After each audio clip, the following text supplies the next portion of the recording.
Hello student, how are you? कैसे हैं आप? मैं हूं आपका अपना मुकेश सर और आज पढ़ने जा रहे हैं हम लोग एक महत्वपूर्ण आईएमपी टॉपिक, ठीक है, जिस पर आपका मीटर सेतु सिद्धांत जो है काम करेगा, जिस पर आपका व्हीट स्टोन सेतु ब्रिज वो काम करेगा, जिस पर आपका न्यूमेरिकल क्वेश्चन बनता है और वो है किरचॉफ का नियम, जिसको हम किरचॉफ का नियम भी कहते हैं and it is known as Kirchhoff's law. ठीक है बच्चों, तो क्या पढ़ने जा रहे हैं हम लोग? किरचॉफ, किरचॉफ, आप लोग जो नाम प्रोनाउंसिएशन करें, किरचॉफ, किरचॉफ, किरचॉफ, ठीक है। इंग्लिश में बोले तो इस प्रकार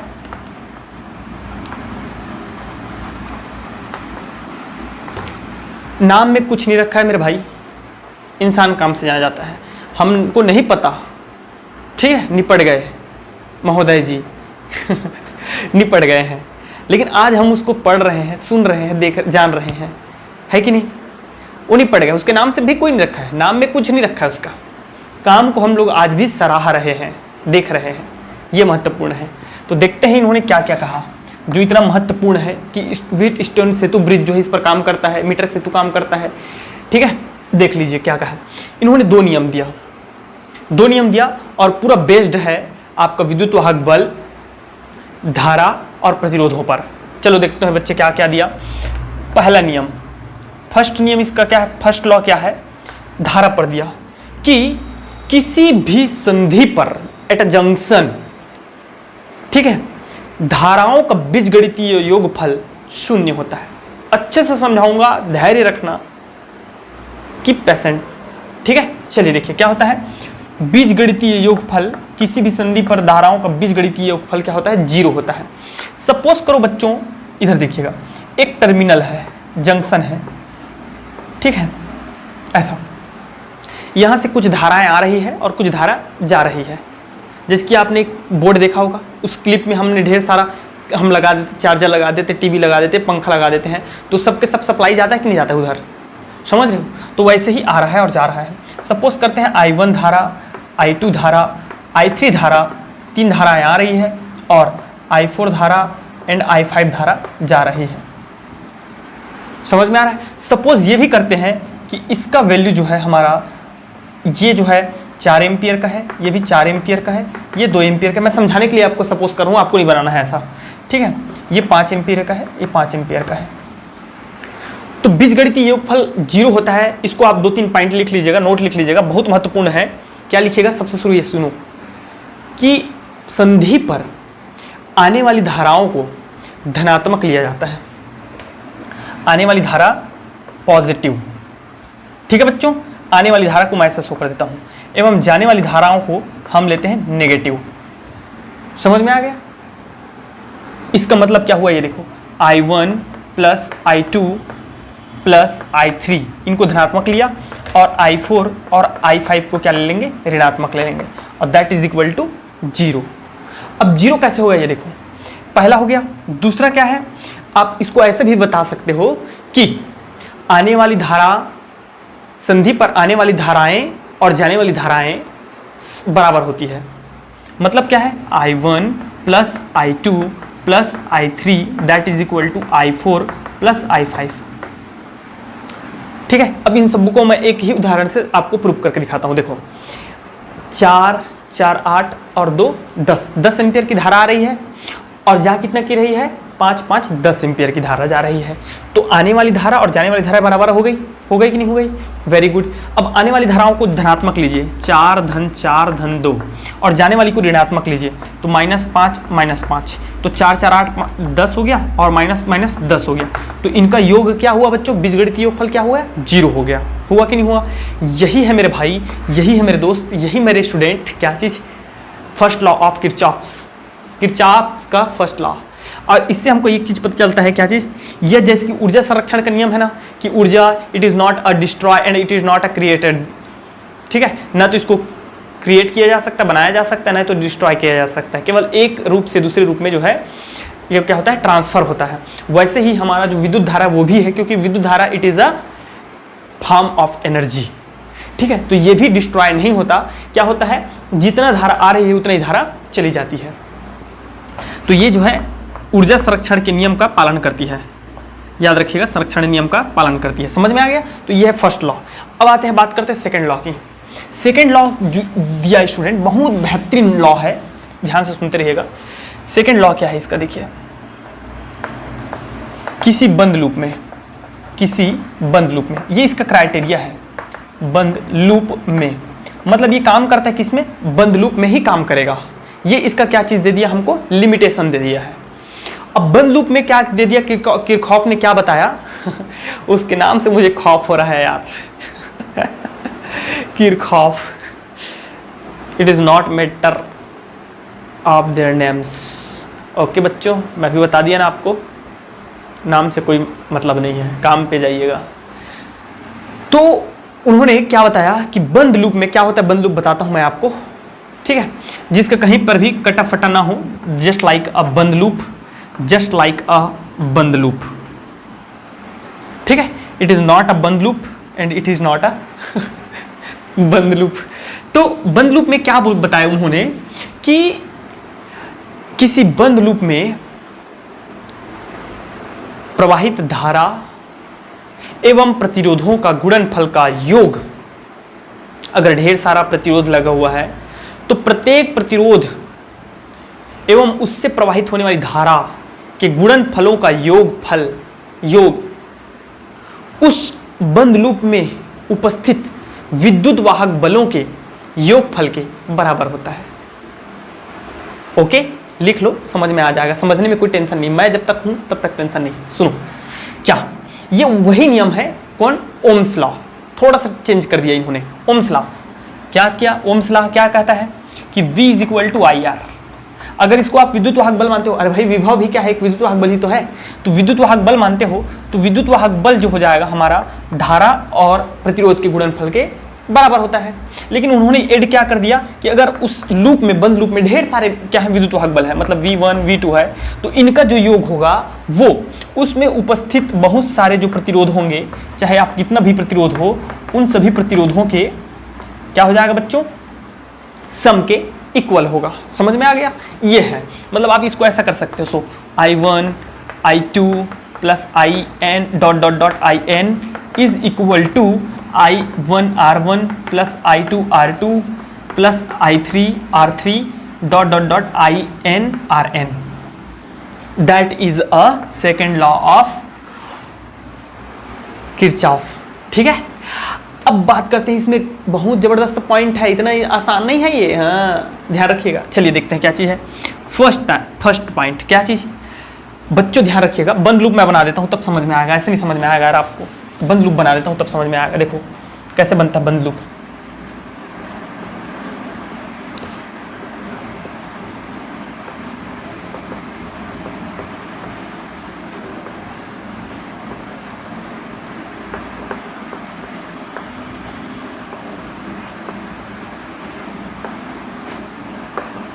ABCDEF, दैट इज अ बंद लूप, ठीक है। ABCDEF पूरा जुड़ा हुआ है। अब बच्चों देखो, सपोज करो कि ये E1 एक हमारा सेल है और आपको मैं बताया हूँ सेल को हम इस सिंबल से शो करते हैं, बैटरी को कुछ इस प्रकार से शो कर देते हैं, ठीक है। Where it is a anode and that is a cathode. हमेशा जो बड़ा डंडी रहेगा, निकला रहेगा, वो हमारा धनात्मक सिरा होता है, एनोड की तरह कार्य करता है, और छोटा वाला कैथोड की तरह कार्य करता है, ठीक है। तो ये हो जाएगा धन और ये हो जाएगा ऋण, धन ऋण। इसमें दो हमारा जो है वैद्युत वाहक सेल लगा हुआ है R1, और इसमें धारा बह रही है I1। और धारा हमेशा कहाँ बहती है बच्चों? धन से ऋण सिरे की ओर बहती है, ठीक है, धन से ऋण सिरे की ओर बहती है। यहाँ क्या हो जाएगा? I2, ये R2 है, ओके, और ये है R3 प्रतिरोध। अब इसमें कोई धारा नहीं दिख रही है, विद्युत वाहक बल नहीं है, तो धारा कहाँ से मिलेगी? ठीक है, तो इन दोनों में एक ही धारा आती है, वो आती है I1 प्लस I2। इन दोनों का योग जो है इसमें से होकर के बहती है। इतना बात समझ में आ गया। अब इसका नोट क्या है उसको समझना, यही सबसे मेन है, इसकी आत्मा है, और इसी से न्यूमेरिकल बनेगा, इसी से व्हीटस्टोन सेतु का सिद्धांत प्रूफ होगा। चलिए देखते हैं क्या है कि हमारा जो है धारा की दिशा में चलने पर, धारा की दिशा में चलने पर धारा को धनात्मक लेना है। याद रखिएगा, धारा की दिशा में चलने पर, दिशा में चलने पर धारा को धनात्मक लेना है, धारा को धनात्मक लेना है। कैसे लेना है बच्चों? धनात्मक लेना है। सेकंड देखते हैं, क्या चीज है? विद्युत वाहक सेल में जब हम ऋण सिरे से धन सिरे में प्रवेश करेंगे, सेल में ऋण सिरे से धन सिरे में प्रवेश करने पर,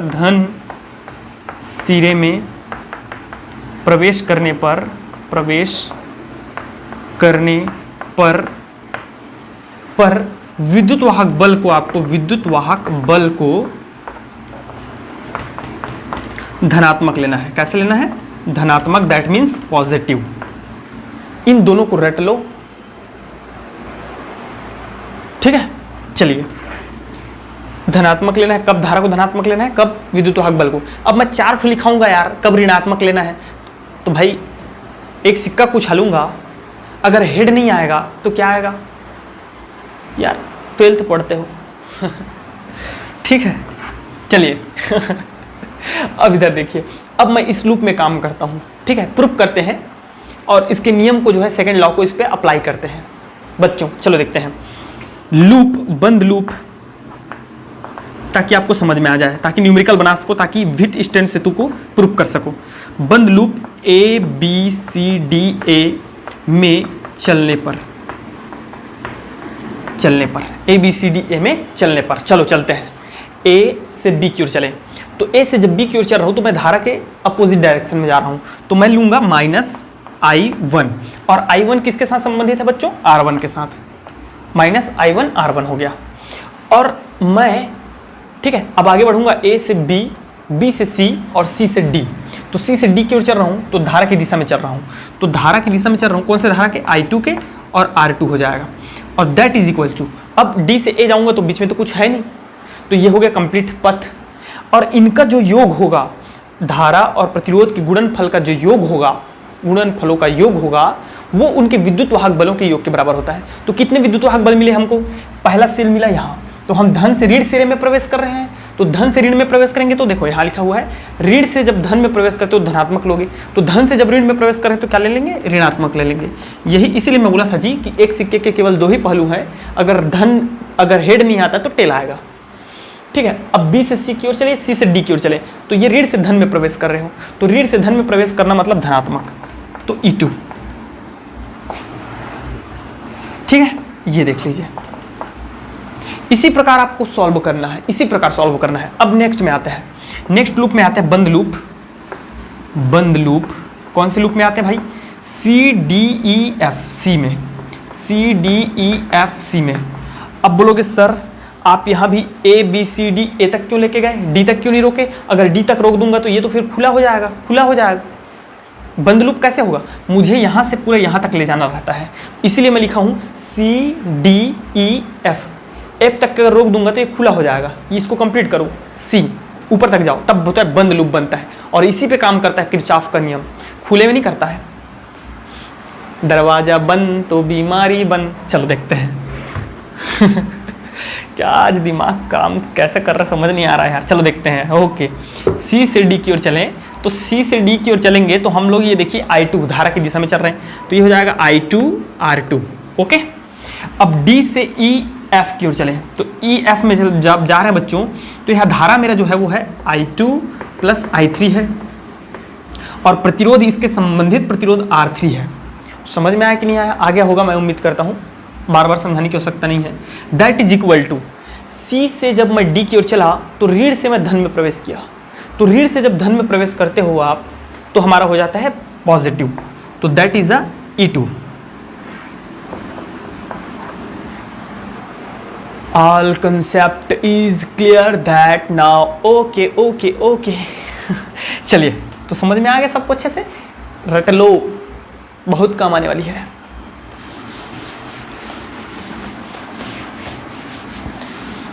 अब बात करते हैं बच्चों व्हीटस्टोन सेतु ब्रिज का, ठीक है, कैसे और काम करता है और क्या चीज़ हमको प्रूव करना है। IMP है, ध्यान रखिएगा। क्या चीज़ है? व्हीटस्टोन सेतु, जिसको इंग्लिश में ब्रिज बोलते हैं, व्हीटस्टोन ब्रिज या व्हीटस्टोन सेतु या ब्रिज बोलो आप, ठीक है, दोनों को मतलब एक ही है। चलिए देखते हैं, एकदम आसान है, समझाऊंगा, ठीक है, कैसे समझना है ये देखो। सबसे पहले इसके जो चित्र है वही इसकी आत्मा है बच्चों। अगर उसको समझ गए, चित्र सही बनाए हों, तभी आप डेरिवेशन बना पाओगे, अन्यथा नहीं। तो चलिए देखते हैं कैसे बनना है इसको, इधर देखते रहिएगा।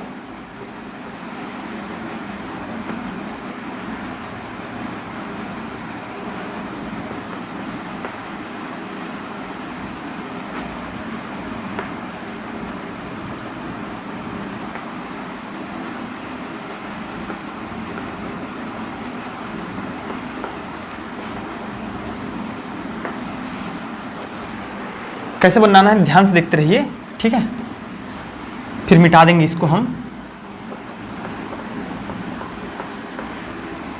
ये लग गया बच्चों हमारा एक सेल, ठीक है, एनोड एंड कैथोड। ये लग गया एक कुंजी के, ओके। एंड देखते रहिएगा ध्यान से क्या क्या बना रहे हैं हम, ठीक है। व्हीटस्टोन ब्रिज में एक्चुअल में होता क्या है, 4 प्रतिरोधों को आप लिखते रहो, 4 प्रतिरोधों को सुन लेना फिर लिख लेना। 4 प्रतिरोधों को समांतर क्रम में संयोजित, इस प्रकार संयोजित किया जाता है, ठीक है, कि इसके 2 विकरणों में एक सेल, इसके एक विकर्ण में 2 विकर्ण है, एक ये विकर्ण हो गया और एक ये विकर्ण हो गया कि नहीं। तो एक विकर्ण में एक सेल और एक दाब कुंजी लगा देते हैं, और दूसरे विकर्ण में एक गैल्वेनोमीटर और एक कुंजी लगा देते हैं। एक कुंजी यहाँ, ठीक है बच्चों, इसको K1 मान लीजिए, इसको K2 मान लीजिए, और एक दाबमापी लगा देते हैं, ठीक है। That is PQRS, A point, B C D। ये कौन सा पॉइंट है, किरचॉफ का पहले नियम वही है, संधि, ठीक है, जंक्शन बिंदु है वो, ओके। और इसमें जो धारा बहती है बच्चों, दैट इज I1, ठीक है, I1, I2, I3 and I4, ऐसा ये धारा बहती है, I1, I2, I3, I4 धारा। और इस वाले में जो धारा बहती है वो दैट इज IG। कौन सी धारा बहती है, IG धारा बहती है। इतना चीज समझ में आ गया, बस हो गया खत्म, इसका क्रियाक्रम हो गया। इतना ही बस बताना है और कुछ नहीं। तो अब कंसेप्ट क्या है, व्हीटस्टोन सेतु का कहना यह है, व्हीटस्टोन का कहना यह है कि जब ये सेतु, संपूर्ण सेतु संतुलन की अवस्था में होती है, अर्थात हमारा गैल्वेनोमीटर पे विक्षेप प्राप्त होता है, यदि वो विक्षेप शून्य हो गया तो हम उसको संतुलन की स्थिति कहते हैं। और संतुलन की स्थिति में किन्हीं दो प्रतिरोधों का अनुपात अन्य 2 प्रतिरोधों के अनुपात के बराबर होता है। That means P divided by Q that is equal to R divided by S। हो गया बच्चों, तो ये उनका कथन था। अब हमको इसको प्रूफ करना है, उन्हीं को प्रूफ करके दिखाया उन्होंने, उन्हीं को हमको फिर से प्रूफ करके दिखाना है, आपको दिखाना है, मुझे इसको प्रूफ करके दिखाना। संतुलन की स्थिति में 2 प्रतिरोधों का अनुपात अन्य 2 प्रतिरोधों के अनुपात के बराबर होता है। और संतुलन की स्थिति का मतलब होता है कि धारा जो है, IG पर धारा, कोई धारा प्रवाहित नहीं होती, मतलब वहाँ पे धारा क्या होती है, 0 होती है। तब की केस में यहाँ हमको कोई संकेत प्राप्त नहीं होता। चलिए एकदम इजी है, ध्यान दीजिएगा वेरी केयरफुली ढंग से। किरचॉफ के प्रथम नियम से, किरचॉफ के प्रथम नियम से संधि B